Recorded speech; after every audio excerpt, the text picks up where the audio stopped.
teman-teman, perkenalkan kami dari kelompok 4. Nah, di sini yang pertama ada saya sendiri, yang kedua ada Ovida Taek, yang ketiga ada Ovilda Neolaka, yang keempat ada Crescendo Benu, yang kelima ada Deron Adu, dan yang terakhir ada Derek Dima. Nah, pada video kali ini kami akan membahas materi tentang experiential learning dalam pembelajaran sosial emosional. Pernahkah kamu mendengar kata experiential learning? Yuk kita simak sama-sama. Nah teman-teman, jadi experiential learning merupakan proses belajar yang dilakukan berdasarkan pengalaman secara langsung dengan menggunakan penekanan pada refleksi terhadap pengalaman tersebut. Dengan kata lain, experiential learning tidak hanya melakukan sesuatu, akan tetapi juga memikirkan dan belajar dari pengalaman tersebut. Pembelajaran sosial emosional berperan penting dalam meningkatkan kemampuan siswa dan berinteraksi atau beradaptasi dengan lingkungan sekitar.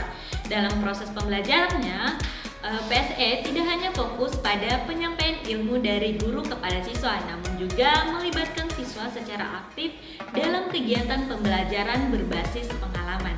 Baik, saya akan menjelaskan tentang manfaat dari experiential learning untuk pembelajaran sosial emosional. Di sini manfaatnya untuk peningkatan kesadaran diri, yakni dapat mendorong peserta didik untuk terlibat dalam pengalaman langsung dan kemudian merefleksikannya. Proses refleksi ini meningkatkan kesadaran peserta didik terhadap pemikiran, perasaan, dan perilaku mereka sendiri. Mereka belajar mengenali pola-pola reaksi emosional, kekuatan, dan kelemahan mereka, sehingga meningkatkan kesadaran diri. Nah, berikutnya kita masuk dalam peran guru dalam experiential learning untuk pembelajaran sosial emosional atau pembelajaran berdasar pengalaman. Nah, di dalam ini guru memiliki beberapa peran penting, diantaranya yang pertama, guru sebagai fasilitator. Nah, guru sebagai fasilitator di sini artinya guru bertindak sebagai fasilitator dalam experiential learning dengan menciptakan lingkungan belajar yang aman, nyaman, mendukung dan memberikan tantangan. Yang kedua, guru sebagai pemandu. Nah, di sini guru berperan sebagai pemandu dengan memberikan arahan, bimbingan kepada peserta didik selama proses belajar berlangsung. Yang ketiga, guru sebagai teladan. Nah, guru sebagai teladan berperan dalam experiential learning sebagai guru harus mendemonstrasikan perilaku, sikap, dan keterampilan emosional yang diharapkan oleh peserta didik atau yang dapat dicontohi oleh peserta didik. Misalnya dengan guru menunjukkan komunikasi, empati, dan kemampuan bekerja sama dalam kelompok. Dan yang keempat ada menciptakan lingkungan belajar. Nah, guru menciptakan lingkungan belajar yang kondusif untuk experiential learning. Lingkungan ini ditandai dengan rasa aman, penerimaan, dan dukungan dalam belajar. Yang kelima, membuat koneksi. Guru membantu peserta didik menghubungkan pengalaman belajar dengan kehidupan nyata. Mereka membantu peserta didik melihat relevansi dari apa yang mereka pelajari dan bagaimana hal itu dapat diterapkan dalam situasi sehari-hari. Yang keenam, penyediaan umpan balik. Guru memberikan umpan balik yang konstruktif dan tepat waktu kepada peserta didik. Umpan balik ini membantu peserta didik memahami kekuatan dan area pengembangan mereka. Guru juga mendorong peserta didik untuk saling memberikan umpan balik, mempromosikan budaya, saling belajar dan pertumbuhan bersama. Yang ketujuh, model refleksi. Guru bertindak sebagai model refleksi dengan menunjukkan pentingnya merefleksikan pengalaman belajar. Mereka berbagi pemikiran dan perasaan mereka sendiri, serta proses belajar mereka. Dengan melihat guru merefleksikan pengalaman, peserta didik lebih termotivasi untuk melakukan hal yang sama. Dan yang kedelapan, fasilitator kerjasama. Guru mendorong dan memfasilitasi kerjasama dan experiential learning. Mereka membantu peserta didik mengembangkan keterampilan kerjasama seperti berbagi tanggung jawab, aktif mendengarkan ide-ide rekan, dan menyelesaikan konflik secara damai. Selanjutnya saya akan membahas mengenai tantangan dalam menerapkan experiential learning dalam pembelajaran sosial emosional. Pembelajaran berbasis pengalaman atau merupakan suatu pendekatan yang sangat potensial untuk mengembangkan keterampilan sosial emosional dari peserta didik. Namun penerapannya dalam konteks pembelajaran sosial emosional juga menghadapi beberapa tantangan. Nah, yang pertama itu keterbatasan waktu dan sumber daya. Experiential learning membutuhkan waktu yang cukup panjang untuk mempersiapkan dan melaksanakan refleksi atas pengalaman belajar.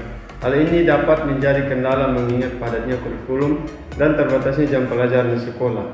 Selain itu, beberapa aktivitas experiential learning membutuhkan sumber daya khusus seperti peralatan, bahan atau tempat yang mungkin tidak selalu tersedia di sekolah. Yang kedua itu kesiapan pendidik. Tidak semua pendidik terbiasa dan terlatih dalam menerapkan metode ini. Mereka perlu mengembangkan keterampilan khusus untuk merancang pengalaman belajar yang bermakna dan memfasilitasi proses refleksi dan menghubungkan pengalaman dengan konsep sosial emosional yang ingin diajarkan. Nah, yang ketiga itu keragaman peserta didik. Nah, setiap peserta didik memiliki latar belakang dan kemampuan serta kebutuhan yang berbeda-beda. Merancang pengalaman belajar yang dapat mengakomodasi keragaman ini dan memastikan semua peserta didik mendapatkan manfaat yang setara merupakan tantangan tersendiri. Nah, yang keempat itu mengelola risiko dan keamanan. Beberapa aktivitas experiential learning terutama yang melibatkan kegiatan di luar ruangan atau simulasi situasi nyata dapat memiliki risiko dan keamanan. Pendidik harus mampu mengelola risiko ini sambil tetap memberikan pengalaman belajar yang menantang dan bermakna. Yang kelima, mengukur dan mengevaluasi hasil belajar. Keterampilan sosial emosional seringkali bersifat abstrak dan sulit diukur secara kuantitatif. Mengembangkan metode penilaian yang valid dan reliable untuk mengukur kemajuan peserta didik dalam pembelajaran emosional melalui experiential learning dapat menjadi tantangan. Yang keenam, menghubungkan pengalaman dan konsep. Tidak semua peserta didik mampu secara otomatis menghubungkan pengalaman yang mereka alami dengan konsep sosial emosional yang ingin diajarkan. Pendidik perlu memiliki keterampilan untuk memfasilitasi proses refleksi dan abstraksi agar penilaian tersebut benar-benar bermakna. Yang ketujuh adalah keterbatasan kontrol. Dalam experiential learning, hasil pembelajaran tidak selalu dapat diprediksi atau dikontrol sepenuhnya. Ini dapat menimbulkan ketidakpastian dan membuat beberapa pendidik merasa tidak nyaman, terutama jika terbiasa dengan metode pengajaran yang lebih terstruktur. Yang kedelapan adalah adaptasi budaya. Beberapa metode experiential learning mungkin berasal dari konteks budaya yang berbeda dengan peserta didik. Mengadaptasi metode-metode ini agar sesuai dengan konteks budaya lokal tanpa mengurangi esensinya dapat menjadi tantangan tersendiri. Yang terakhir, kesembilan, integrasi teknologi. Di era digital ini, mengintegrasi teknologi dalam experiential learning untuk pembelajaran sosial emosional juga menjadi tantangan. Bagaimana memanfaatkan teknologi untuk memperkaya pengalaman belajar tanpa mengurangi interaksi langsung dan autentisitas pengalaman merupakan hal yang perlu dipikirkan. Meskipun menghadapi berbagai tantangan, experiential learning tetap merupakan pendekatan yang sangat potensial dalam pembelajaran sosial emosional. Dengan persiapan yang matang, dukungan yang memadai, dan komitmen dari semua pihak, tantangan-tantangan ini dapat diatasi sehingga peserta didik dapat memperoleh manfaat optimal dari pendekatan pembelajaran ini. Dari pemaparan materi yang sudah dijelaskan, penerapan experiential learning dalam sosial emosional merupakan suatu pendekatan yang sangat efektif untuk mengembangkan keterampilan sosial emosional siswa.